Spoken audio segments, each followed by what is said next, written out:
मित्रांनो नमस्कार. स्वास्थ्य संजीवनीमध्ये आपले स्वागत आहे. मित्रांनो, आपले जे गुडघे आहेत तर ते आपल्या शरीराचा भार सहन करत असतात आणि त्याच्या दोन जॉईंटमध्ये एक गादीसारखा भाग असतो ज्याला आपण कार्टिलेज म्हणतो. त्याच्यामध्ये लुब्रिकेशन करता जे फ्लुइड असतं त्याला आपण वंगण असं म्हणतो. मित्रांनो, हे वंगण असल्या कारणानं आपल्या दोन जॉईंटमध्ये घर्षण होत नाही आणि आपण अगदी सहजपणे याची हालचाल करू शकतो आणि आपले दैनंदिन कार्य जे आहे तर ती आपण करू शकतो. पण यातलं वंगण जेव्हा कमी होतं तेव्हा ते जॉईंट एकमेकांवर घासायला लागतात. आपली गादी जी आहे तर ती अशी दबते आणि हे जॉईंट जे आहे एकमेकांवर घासायला लागतात आणि आपल्याला गुडघेदुखीचा त्रास सहन करावा लागतो. कधीकधी हा त्रास अतिशय भयंकर असं स्वरूप धारण करतो. तर मित्रांनो, हे वंगण जे आहे हे वाढवण्याकरता आपण आज दोन आयुर्वेदिक उपाय बघणार आहोत.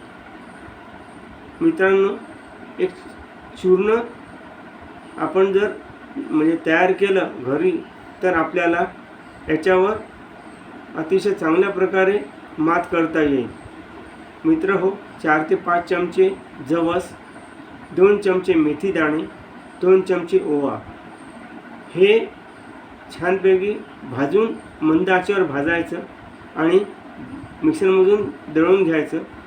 मिक्सरमधून बारीक केल्यानंतर 1 चमचा सुंठ पावडर यात मिसळायची आणि रोज सकाळी अर्धा चमचा चूर्ण 1 कप दुधासोबत आपल्याला घ्यायचं आहे. हे दूध घेतल्यानंतर अर्धा तासपर्यंत काहीही खायचं किंवा पाणी देखील प्यायचं नाही आहे. मित्रहो, हळूहळू तुम्ही बघाल की आपल्या गुडघ्यामधलं वंगण जे आहे तर ते चांगल्या प्रकारे परत तयार होऊ लागतं. म्हणजे जनरेशनची जी प्रोसेस आहे तर ती सुरू होते आणि आपल्या त्रासापासून मुक्तता होते.